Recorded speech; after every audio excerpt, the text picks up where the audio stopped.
Mon père m'a traité d'échec et m'a exigé d'être l'assistante de mon frère, ignorant que j'avais secrètement bâti un empire de 500 millions de dollars. Maintenant, il supplie ma firme de lui accorder sa pitié, mais ensuite il a vu.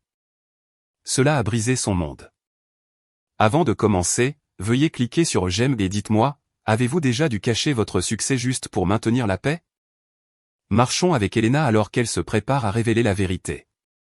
Je te donne exactement une semaine pour y réfléchir, Elena, mais soyons honnêtes, tu n'as pas exactement une file de prétendants qui attendent d'embaucher une femme qui passe ses journées à réparer des routeurs cassés pour 60 $ de l'heure. Mon père, Richard, n'a même pas levé les yeux de son steak en prononçant cette phrase déchirante, sa voix dégoulinant du genre de cruauté décontractée que seule la famille peut maîtriser. J'étais assise en face de lui dans la salle à manger dont j'avais aidé à payer l'hypothèque pendant des années, bien qu'il ne l'admette jamais, ressentant le poids froid et familier d'être la fille invisible. À ma gauche, mon frère Brad laissa échapper un court rire moqueur, le genre de son qu'un homme fait quand il croit vraiment être le protagoniste de l'histoire de tous les autres. Brad ajusta sa cravate en soie, faisant la roue comme un paon, et me dit que je devrais être reconnaissante que notre père me propose même une place à table, même si ce n'était que comme son assistante personnelle. Je suis restée silencieuse, pratiquant ce que j'appelle le silence du fond, laissant leurs mots me traverser sans laisser de traces. Il voyait une femme de 34 ans dans un pull délavé qui conduisait une Honda Civic rouillée avec un chauffage qui hurlait à chaque fois qu'il s'allumait. Il ne voyait pas la PDG d'Apex Solutions, un empire technologique de 500 millions de dollars que j'avais construit dans l'ombre pendant qu'ils étaient occupés à célébrer les trophées de participation médiocre de Brad. C'était presque cinématographique de les regarder condescendre à une femme qui avait autorisé plus de virements bancaires ce matin-là qu'il n'en verrait en 3 vies. Richard posa sa fourchette avec un cliquetis sec et autoritaire qui signalait la fin de ma liberté. Il me regarda avec un mélange de pitié et d'agacement, me disant qu'il était temps d'arrêter de jouer à l'entrepreneur et de commencer à contribuer à l'héritage Vance de manière réaliste. Il parla du rêve américain comme si c'était un club auquel je n'étais pas invité, complètement inconscient que j'étais déjà le propriétaire. Brad intervint, sa voix sèche et arrogante, suggérant que je pourrais peut-être m'occuper des petites tâches techniques au bureau, comme s'assurer que son deuxième moniteur fonctionnait, ou aller chercher le bon type de café torréfié bio pour ses réunions matinales. L'illusion pure dans la pièce était suffocante, pourtant j'y trouvais un amusement sombre et mordant. Je regardais la façon dont les mains de Richard tremblaient légèrement alors qu'il versait plus de vin, un signe du stress financier qui, je le savais, dévorait Sterling & Cross, pendant qu'il continuait à me faire la morale sur la stabilité. J'aurais pu mettre fin à cela sur le champ. J'aurais pu leur montrer la valorisation en direct de mon entreprise ou l'ébauche de Forbes qui se trouvait dans ma boîte de réception. Mais il y a un certain pouvoir à laisser un imbécile croire qu'il gagne. J'ai laissé le silence s'étirer, le seul son étant le tic-tac de l'horloge grand-père et la respiration lourde et expectative de 2 hommes qui pensaient me tendre une bouée de sauvetage alors qu'ils se trouvaient en réalité sur un navire en train de couler. Finalement, Richard sortit de son portefeuille en cuir et glissa une feuille de papier impeccable vers moi. C'était une demande d'emploi pour Sterling & Cross avec le poste d'assistante administrative junior auprès du vice-président déjà surligné en jaune. Il me dit de le signer sur le champ, entre la saucière et la salière, affirmant que c'était le seul emploi pour lequel je serais jamais qualifié. Brad se pencha en avant, un sourire suffisant et les yeux plissés, et murmura que je ne devrais pas m'inquiéter car il serait un patron juste tant que j'apprendrais ma place. J'ai baissé les yeux sur le papier, puis j'ai levé les yeux vers le visage arrogant et inflexible de mon père. Je ne sentais plus la piqûre de son rejet.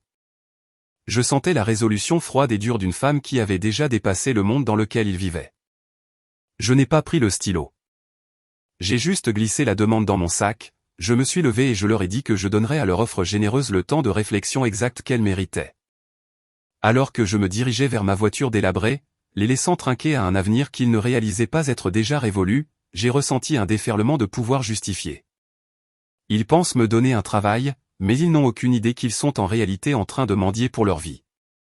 Le chauffage rouillé de ma Honda Civic a poussé un gémissement aigu qui ressemblait à une bouilloire laissée trop longtemps sur la cuisinière, un contraste frappant avec le silence du VUS de luxe dont Brad s'était vanté pendant le dîner.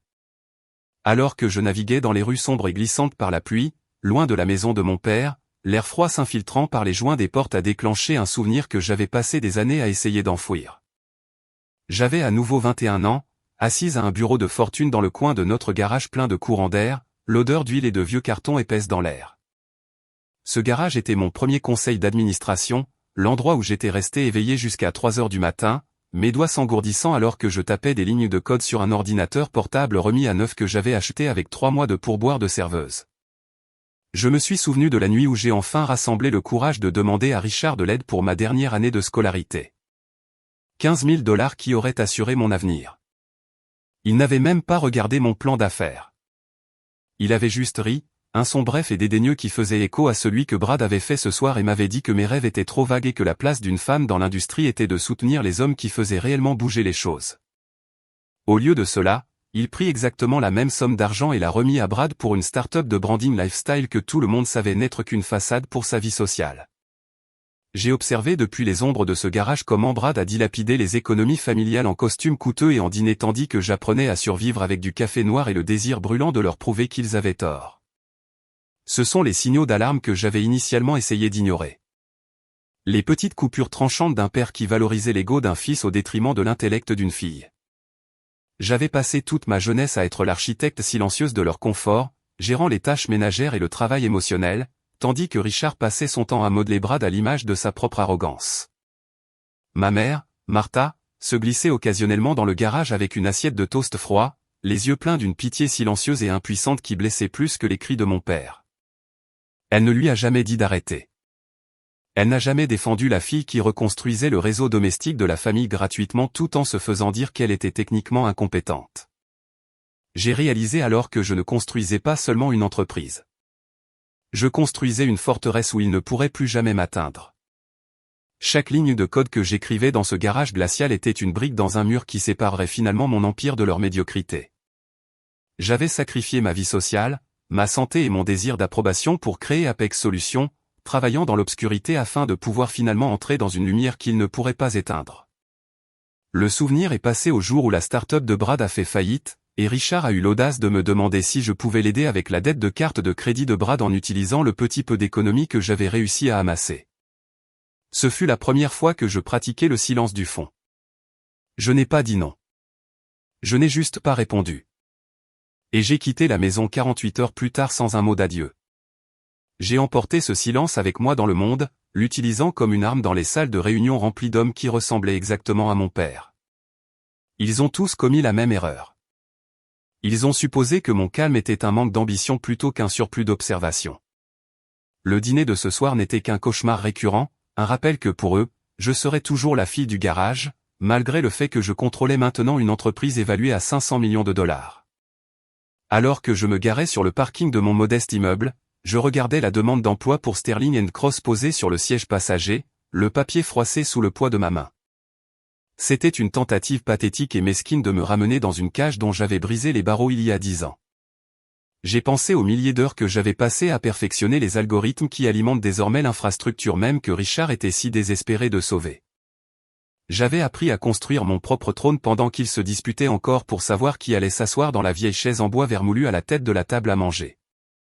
Je n'étais pas seulement la fille qui a réussi. J'étais le fantôme dans leur machine, la propriétaire silencieuse de leur avenir, et la seule personne qui pouvait décider s'il valait la peine d'être sauvé ou s'il était temps de laisser la dette de leur arrogance arriver à échéance.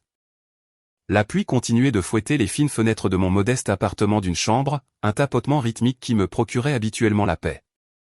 Mais ce soir, cela ressemblait à un compte à rebours. J'étais assise à ma petite table de cuisine, l'écran de mon ordinateur portable projetant une lueur bleue froide sur mon visage alors que je passais du monde des acquisitions de 500 millions de $ à la réalité désordonnée et manipulatrice des finances de la famille Vance. Il y a 2 semaines, j'avais transféré exactement 5 000 $ sur le compte de mon père après qu'il m'ait appelé, semblant inhabituellement fragile, prétendant que la transmission de son vieux VUS avait finalement rendu l'âme et qu'il ne pouvait pas se permettre la réparation. J'avais envoyé l'argent sans hésitation, non pas parce que je lui devais quoi que ce soit, mais parce que je nourrissais toujours l'espoir insensé et vacillant que le fait d'être utile pourrait un jour me faire aimer. Mais en faisant défiler le fil d'actualité de mon frère Brad sur les réseaux sociaux, une habitude que je gardais pour surveiller le niveau de son délire, je l'ai vu. Une élégante Audi argentée garée devant un restaurant haut de gamme, Brad appuyé sur le capot, levant le pouce. La légende disait, le travail acharné paie. Nouvelle année, nouvelle roue. Merci pour le coup de main, papa. La réalisation m'a frappé comme un coup physique à l'estomac. Mes 5 000 $ n'étaient pas allés à une réparation de transmission pour un homme qui avait besoin d'aller travailler. Ils avaient été utilisés comme acompte pour une voiture de luxe pour un fil qui ne pouvait même pas gérer une feuille de calcul. La sonnerie stridente de mon téléphone a rompu le silence, l'identification de l'appelant affichant « Maman ». J'ai laissé sonner 3 fois, stabilisant ma respiration avant de répondre. La voix de Martha était chuchotante, frénétique, et teintée de cette vulnérabilité pratiquée qu'elle utilisait chaque fois qu'elle était sur le point de demander une faveur. Elle n'a pas demandé comment j'allais ou si j'étais rentré chez moi en toute sécurité après la tempête. Au lieu de cela, elle a sauté directement dans une histoire sur le fait que Richard était tellement stressé parce que les cotisations annuelles du club de golf devaient être renouvelées. Elle a chuchoté qu'il lui manquait $600 et que ce serait tellement embarrassant s'il devait démissionner de son adhésion devant ses associés. Elle a même dit ces mots, « Elena, ma chérie, tu sais à quel point la réputation de ton père est importante, et comme tu n'as pas beaucoup de dépenses en vivant dans ton petit appartement, pourrais-tu juste couvrir cette petite chose ?» Je suis resté assise là, regardant mon reflet dans la fenêtre sombre, réalisant que ma mère n'était pas seulement une victime de l'ego de mon père. Elle était l'architecte principal de mon exploitation. Il voyait ma frugalité non pas comme un signe de discipline, mais comme un surplus qu'ils étaient en droit de récolter. Un rire amer et silencieux s'échappa de mes lèvres, bien que je gardasse ma voix parfaitement calme en lui disant que j'y penserais. La vérité est que j'avais déjà cessé d'y penser. Je prenais enfin conscience que ma gentillesse ne les aidait pas. Elle subventionnait simplement leur arrogance et nourrissait un parasite qui portait un costume de créateur. C'est un talent particulier de regarder quelqu'un dans les yeux, de prendre son argent durement gagné, puis de se moquer des vêtements qu'il porte pendant que vous utilisez cet argent pour acheter une cravate de créateur. J'ai ouvert un deuxième onglet sur mon ordinateur portable, affichant le bilan en temps réel d'Apex Solutions.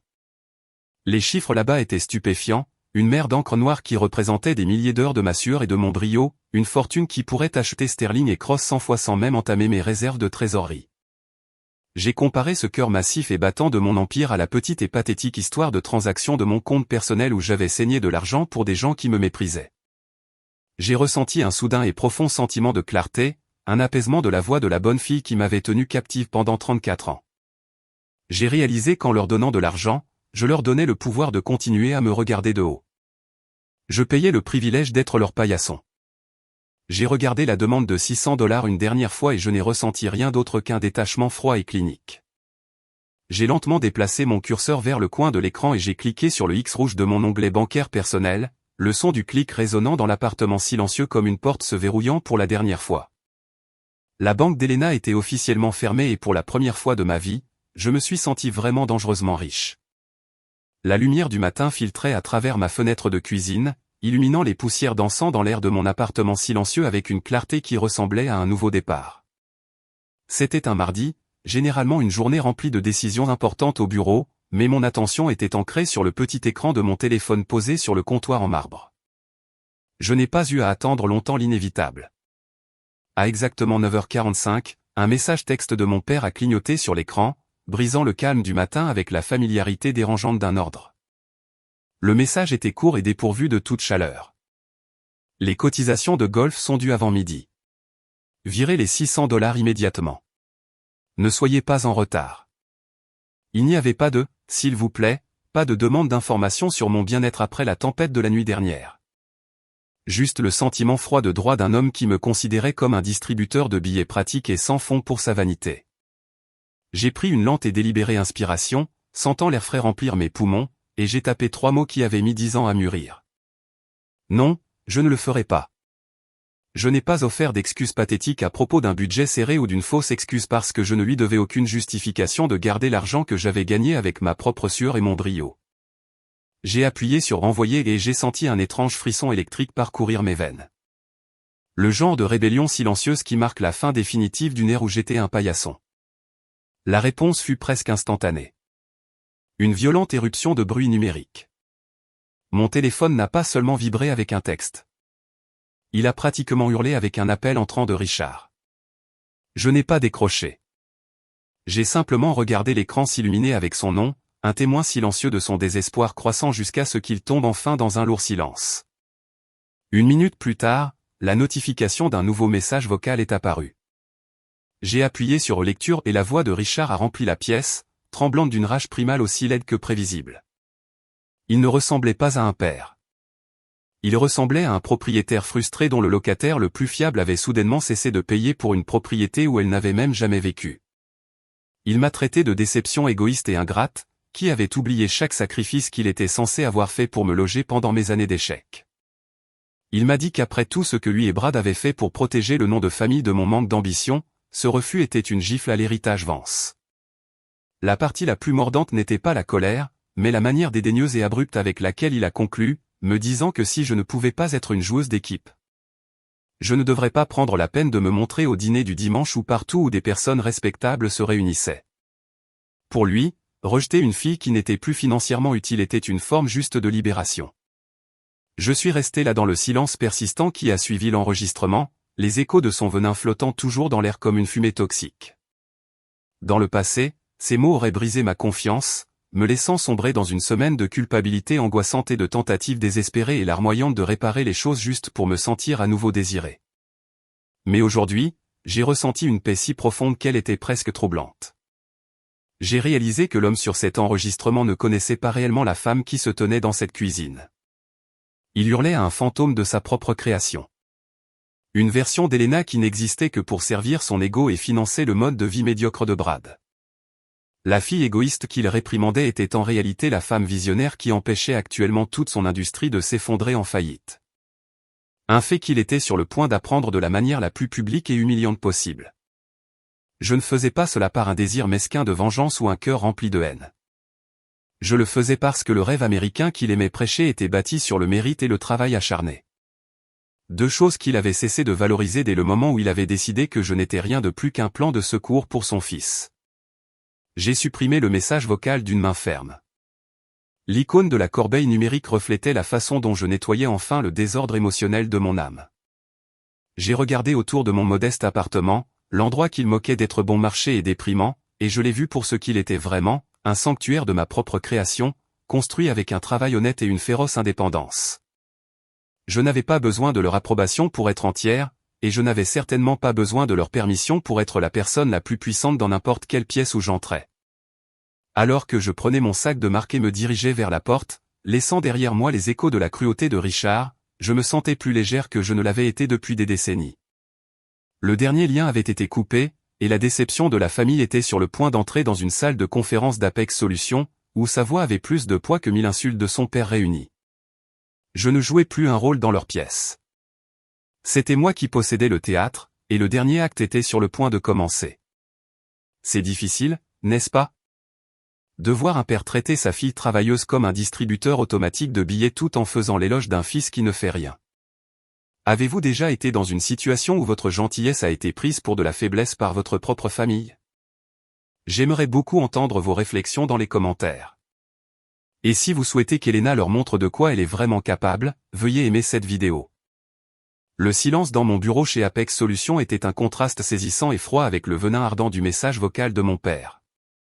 En sortant de l'ascenseur privé et en arrivant au 40e étage, la transition ressemblait à un passage de frontière entre deux univers différents. Ici, l'air était rempli du doux ronronnement des serveurs et de l'énergie concentrée de personnes qui construisaient réellement des choses. J'ai regardé mon reflet dans les baies vitrées qui donnaient sur la ville. Une femme en costume bleu marine ajusté qui coûtait plus cher que la nouvelle Audi de mon frère. Une femme dont chaque décision faisait bouger les marchés. Pendant que je m'installais dans mon fauteuil en cuir, à quelques kilomètres de là, dans les bureaux lambrissés d'acajou de Sterling & Cross, l'atmosphère était nettement moins sereine.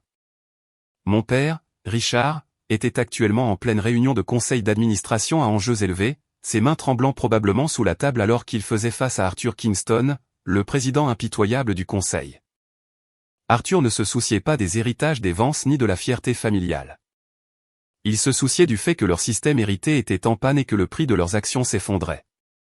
Je le savais parce que mon équipe de renseignement suivait leur déclin depuis des mois. De mon point de vue, en parcourant les briefings du matin, je pouvais presque sentir le désespoir émanant de leur dossier d'entreprise.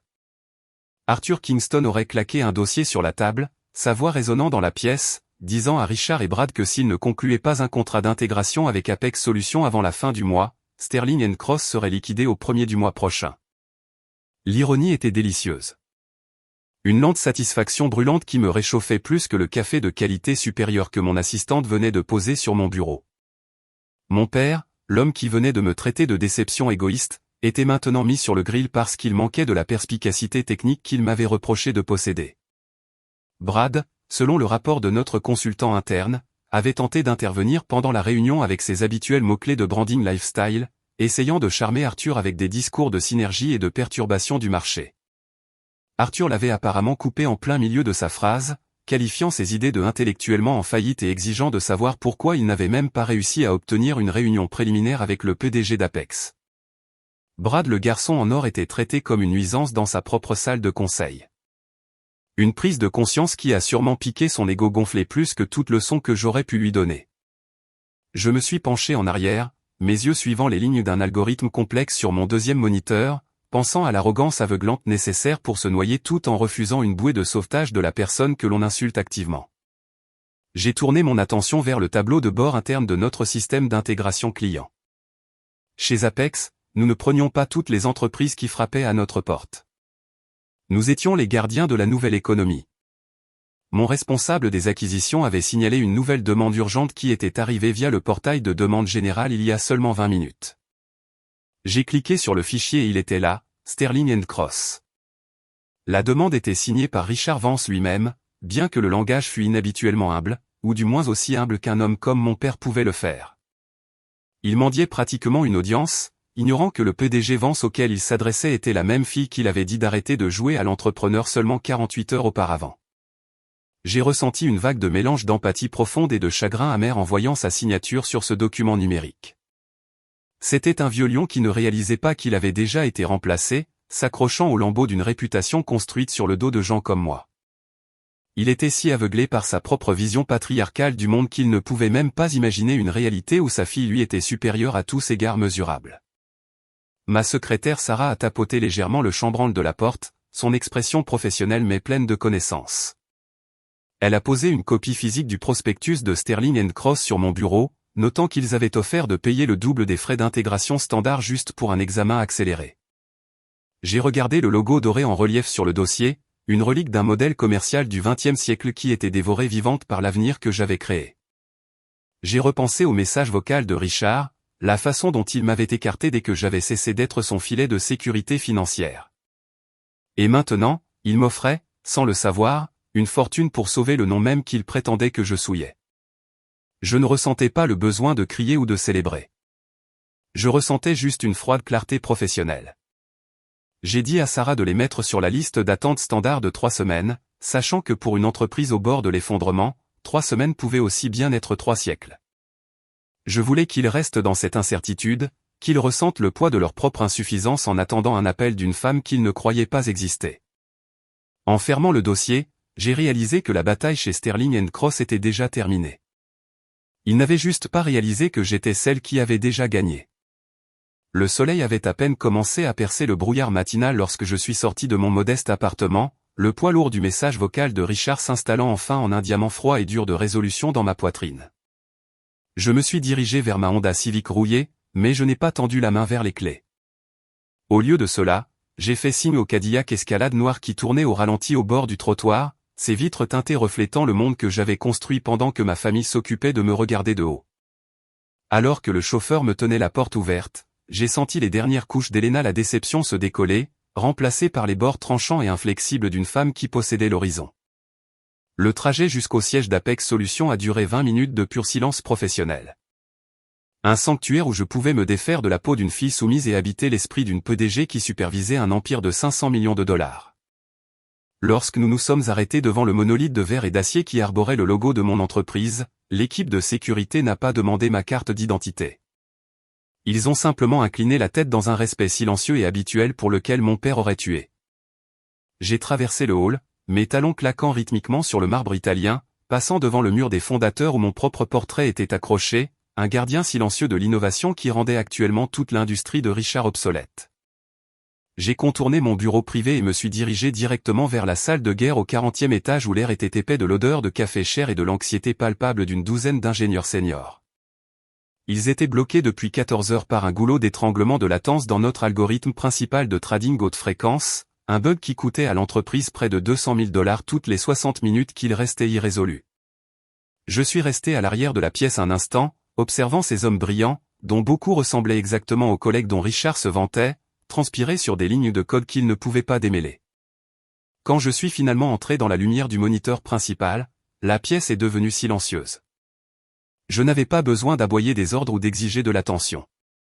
Ma seule présence était le commandement. Je me suis penché par-dessus l'épaule de mon développeur principal, mes yeux parcourant le texte vert en cascade avec la précision d'un prédateur. En 3 minutes, j'ai vu le défaut. Une boucle récursive enfouie dans une sous-routine héritée que leur logique traditionnelle avait ignorée. J'ai tendu la main et pris le clavier, mes doigts bougeant avec une grâce et une rapidité qui donnaient l'impression de jouer un concerto pour piano.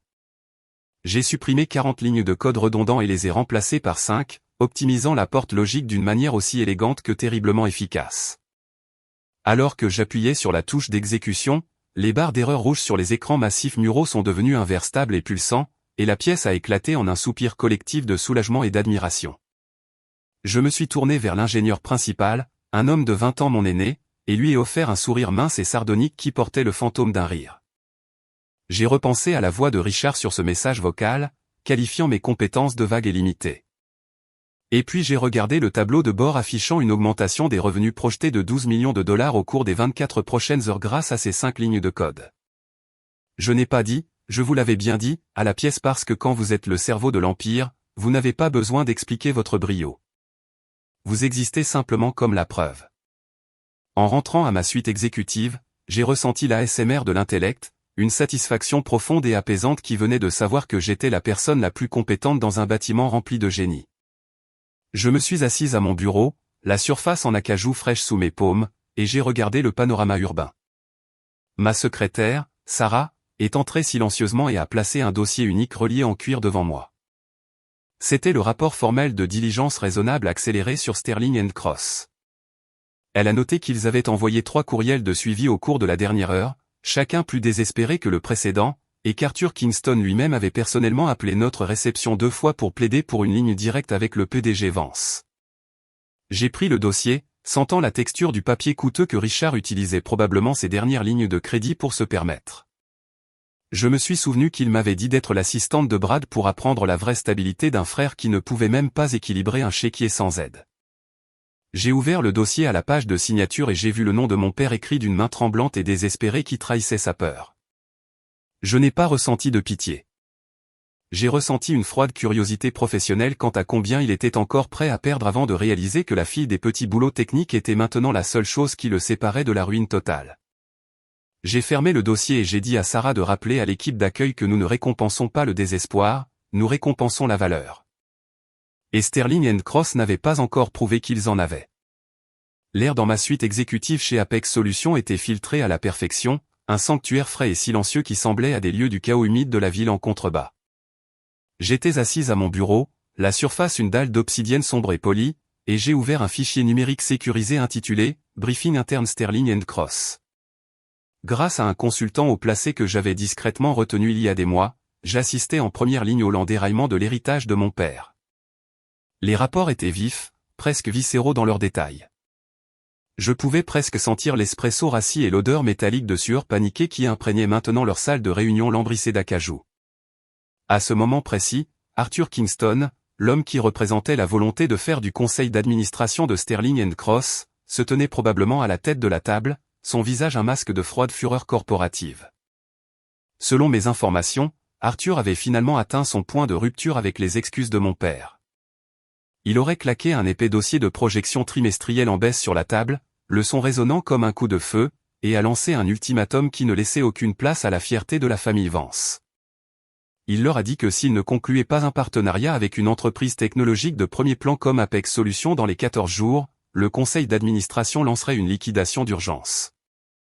À travers la prose sèche du rapport du consultant, j'ai vu mon père Richard tel qu'il était vraiment, un vieux lion qui avait perdu ses dents mais refusait de renoncer à son rugissement. Il était décrit comme étant affalé sur sa chaise, ses mains tremblantes alors qu'il ajustait une cravate en soie qui était maintenant une corde autour de son cou. À côté de lui, Brad était le portrait d'un droit pathétique et creux.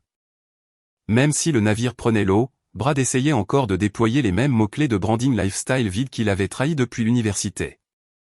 Il parla de points de pivot synergiques et d'engagement perturbateurs sur le marché, essayant de charmer Arthur avec le genre de charisme insipide qui pourrait fonctionner dans un bar de club de golf, mais qui valait moins que zéro en cas de crise. Arthur l'aurait coupé en plein milieu de sa phrase, qualifiant ses idées de intellectuellement en faillite et exigeant de savoir pourquoi un enfant gâté comme lui n'avait même pas réussi à faire en sorte qu'un analyste junior d'Apex lui rende un appel téléphonique. Ce fut un moment d'exposition clinique absolue. Brad n'était pas seulement un fils gâté. C'était un lourd fardeau que Richard avait porté pendant 20 ans, tout en me disant que j'étais celle qui était trop lourde à soulever. La lecture de ces détails a provoqué une vague de mélange profond et compliqué d'empathie et de chagrin amer. Je n'ai pas ressenti l'empressement de joie que je pensais ressentir.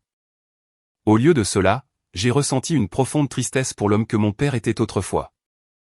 Je me suis souvenu d'une époque où il valorisait réellement le rêve américain du travail acharné et du cran, avant qu'il ne devienne obsédé par l'apparence du succès et la préservation d'un fils qui était le miroir de ses propres pires traits. J'ai réalisé que Richard se noyait dans un monde qu'il ne comprenait plus, s'accrochant au bois pourri du privilège du XXe siècle tandis que la marée numérique montait au-dessus de sa tête. Il avait tout misé sur le mauvais enfant, sacrifiant la fille qui aurait pu lui construire une flotte de navires pour sauver le fils qui ne pouvait même pas pagayer une pirogue. La pure tragédie de son aveuglement était plus douloureuse à observer que n'importe quelle insulte qu'il m'avait jamais lancée. Le rapport se concluait par la dernière tentative désespérée que j'attendais. Acculé et menacé d'une ruine totale, Richard avait finalement mis son ego de côté, non pas par un éclair de lucidité soudain, mais par une peur primitive. Il avait ouvert son ordinateur portable, ses doigts probablement maladroits alors qu'il rédigeait un email personnel urgent au portail d'accueil général d'Apex. Il n'était plus le patriarche arrogant qui donnait des ordres au dîner du dimanche. C'était un mendiant aux portes, implorant un miracle d'un PDG Vance qu'il n'avait jamais pris la peine de rencontrer. J'ai vu la notification apparaître sur ma tablette. L'objet disait « Proposition urgente Sterling & Cross partenariat stratégique ». Je ne l'ai pas ouverte immédiatement. Je l'ai juste laissé là, un symbole numérique de sa reddition complète. Il a appuyé sur le bouton d'envoi d'une main tremblante, une prière pour une bouée de sauvetage, complètement inconscient que la seule personne sur toute la planète qui pouvait le sauver était la même fille qu'il avait dit d'arrêter de rêver dans le garage il y a 10 ans. J'ai senti un poids froid et professionnel s'installer dans ma poitrine. Le jeu n'était plus une question d'argent ou de code. Il s'agissait du prix de l'orgueil d'un homme. L'air du matin était vif, le genre de clarté tranchante et froide qui annonce habituellement un nouveau départ, mais au Gilded béant, cela ressemblait au prologue d'un enterrement. Je suis arrivé 20 minutes en avance, choisissant une petite table près de la fenêtre qui offrait une vue parfaite et dégagée sur le monolithe de verre et d'acier qu'était le siège d'Apex Solutions.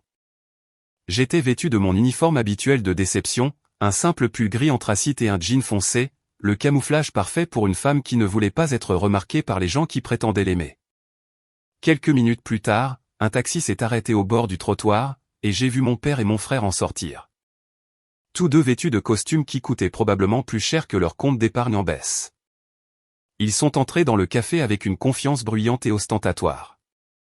La poitrine bombée comme s'ils possédaient déjà le panorama urbain, complètement inconscient du fait qu'ils se tenaient dans l'ombre de mon succès. Brad faisait la roue comme un paon, vérifiant son reflet sur chaque surface polie et ajustant une cravate en soie d'une teinte un peu trop agressive pour un homme de sa position. Quand ils m'ont aperçu assise dans le coin, les sourires sur leurs visages n'ont pas atteint leurs yeux. Au lieu de cela, ils ont été remplacés par un regard de profonde pitié condescendante. Ils ont tiré des chaises et se sont assis sans même demander si je voulais de la compagnie, s'appropriant immédiatement la petite table avec leur dossier et leur arrogance suffocante. Brad se pencha en avant, sa voix un murmure moqueur et gloussant assez fort pour que les tables voisines l'entendent alors qu'il commençait à se vanter de la matinée historique qu'il était sur le point de vivre.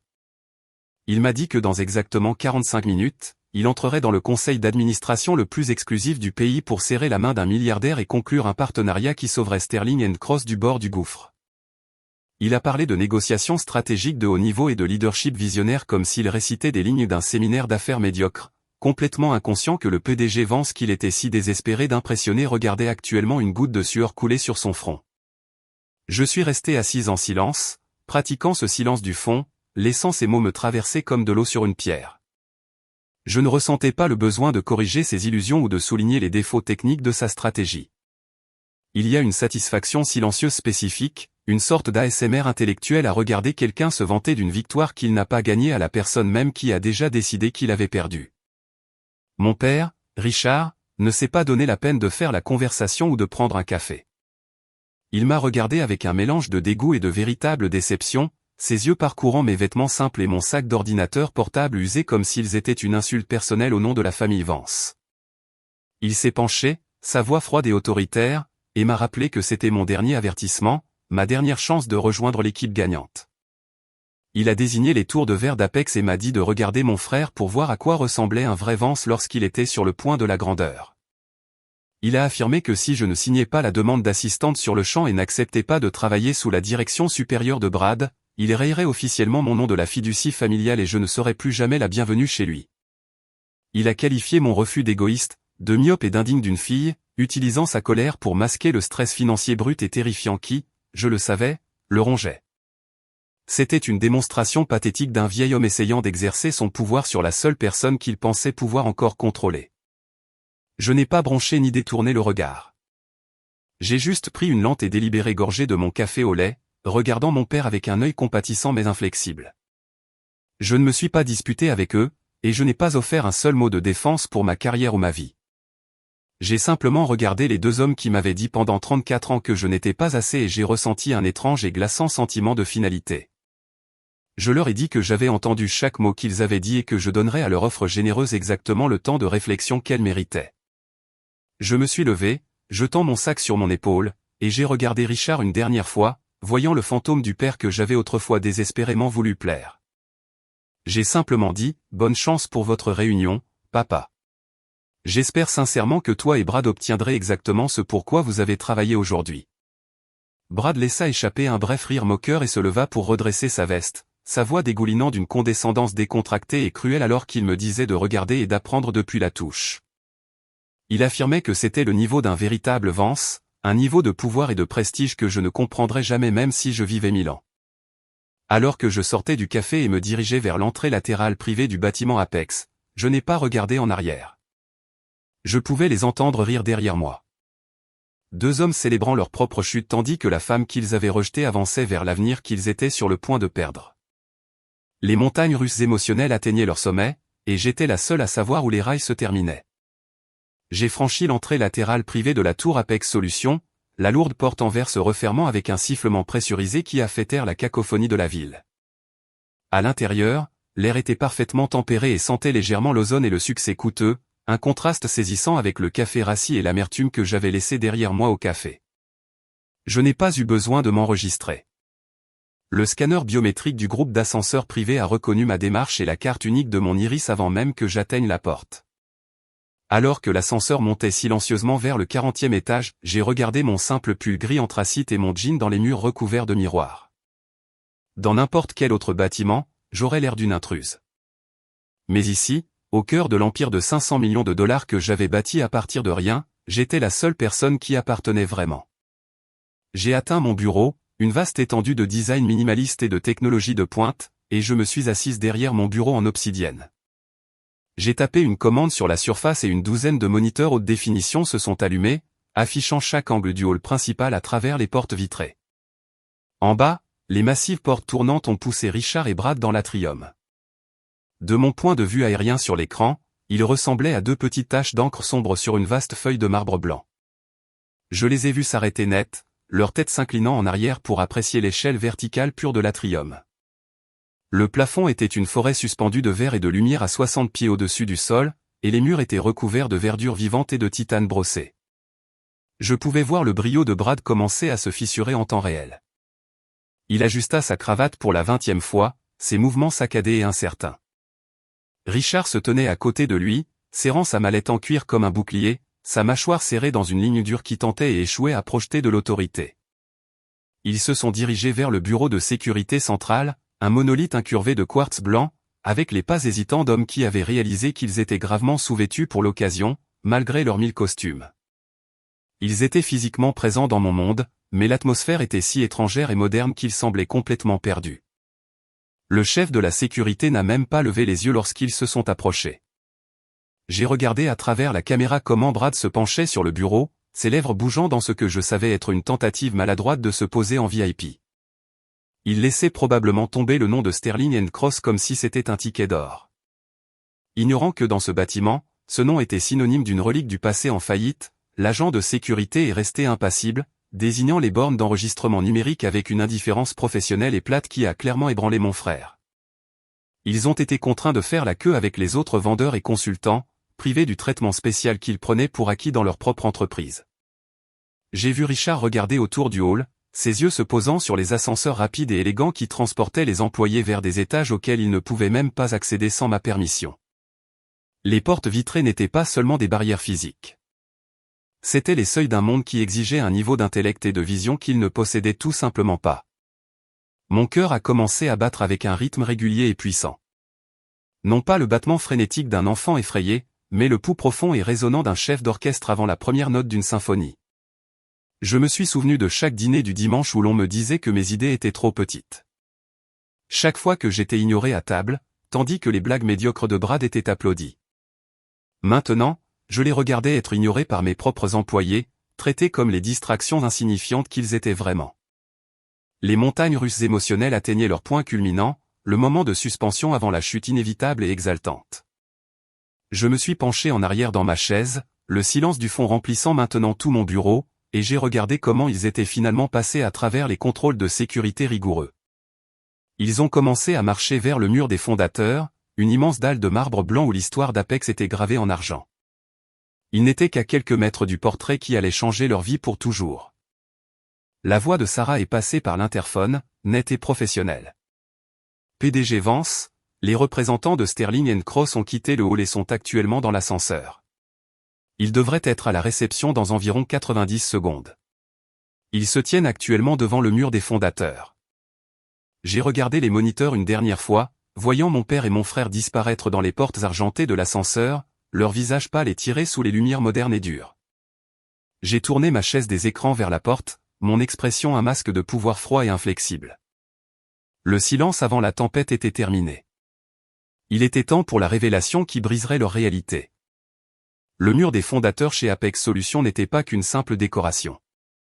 C'était une dalle de quartz blanc rare rétro-éclairée de 3 étages qui semblait pulser de l'intelligence collective du bâtiment. Richard et Brad se tenaient devant, leurs épaules voûtées dans la posture universelle du servile, l'affaissement creux des hommes qui réalisaient qu'ils se tenaient dans une cathédrale de pouvoir qu'ils n'avaient pas aidé à construire. Brad essayait de retrouver son calme, murmurant quelque chose sur le décor moderne et froid, mais sa voix mourut dans sa gorge alors que ses yeux parcouraient le mur de marbre veiné. Richard regardait déjà, sa mallette en cuir lui glissant des doigts engourdis pour heurter le sol poli avec un bruit sourd qui résonnait comme une cloche funèbre. Là, centré sous un bain de lumière douce et cinématographique, se trouvait un portrait qui défiait toutes les réalités qu'il m'avait imposées pendant 34 ans. Ce n'était pas la fille de la Honda rouillée ou la déception dans le pull gris délavé. C'était une femme aux yeux comme du silex poli, vêtue d'un costume qui dégageait une autorité tranquille et terrifiante. Sous le portrait, gravé dans de l'argent massif, se trouvaient les mots qui brisèrent à jamais la hiérarchie de la famille Vance. Helena Vance, fondatrice et PDG. Les lourdes portes argentées de l'ascenseur exécutif privé s'ouvrirent en un murmure, et je sortis dans l'atrium. Je n'étais plus l'observatrice invisible derrière un moniteur. J'étais la tempête elle-même. Je portais un tailleur pantalon anthracite noir ajusté qui coûtait plus cher que la nouvelle Audi de Brad. Mes mouvements étaient fluides et sûrs. Je ne me suis pas précipité vers eux. J'ai marché avec le silence du fond. Chaque claquement de mes talons sur le marbre sonnait comme un marteau de juge mettant fin à leur air d'arrogance. J'ai vu la couleur se vider du visage de mon père, le rendant d'un gris maladif et translucide qui correspondait à la pierre des murs. Brad semblait lutter pour respirer, la bouche ouverte dans un gros silencieux et pathétique de dissonance cognitive totale. Ils étaient piégés dans l'ultime renversement, où la personne qu'ils étaient venus supplier de pitié était la même personne qu'ils avaient dit de rester dans le garage et de connaître sa place il y a à peine 2 jours. Arthur Kingston, l'homme que Richard craignait plus que Dieu lui-même, rompit le lourd silence. Il ne se dirigea pas seulement vers moi. Il glissa pratiquement, son visage s'illuminant d'un niveau de respect sincère qu'il n'avait jamais montré à mon père en 20 ans de service. Il me tendit la main, inclinant légèrement la tête dans un geste de déférence absolue qui fit tressaillir Richard comme s'il avait été frappé. « PDG Vance », dit Arthur, sa voix résonnant dans le vaste atrium avec un poids qui sonnait comme une condamnation à mort pour Sterling & Cross. « C'est un honneur d'être enfin en présence de l'esprit qui a reconstruit toute cette industrie. Je crois que vous avez déjà rencontré ces représentants de Sterling qui étaient si désireux de vous présenter leur projet. Je n'ai pas pris la main d'Arthur immédiatement. Je suis resté là, mon regard s'attardant sur l'expression brisée de mon père. J'ai vu le moment où la réalisation l'a frappé. Les milliers de dollars qu'il avait gaspillés pour Brad, les insultes qu'il avait lancées à ma vague carrière, les $600 pour lesquels il avait crié dans un message vocal pas plus tard qu'hier matin. Tout était mis à nu dans la lumière clinique et froide de mon succès absolu.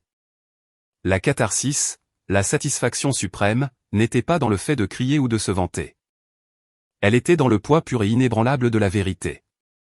Je n'avais pas besoin de dire un seul mot d'insulte. Ma position, mon immeuble et la révérence de l'homme qu'ils adoraient disaient tout pour moi. J'ai regardé Brad, qui serrait toujours son pathétique dossier de mots à la mode sur le branding lifestyle, et j'ai ressenti une lueur de quelque chose qui n'était pas tout à fait de la pitié, mais pas non plus de la haine. C'était le sentiment qu'un mathématicien éprouve pour une équation simple déjà résolue. J'ai tourné mes yeux vers mon père qui essayait de parler, ses lèvres bougeaient mais aucun son n'en sortait. Il avait l'air petit.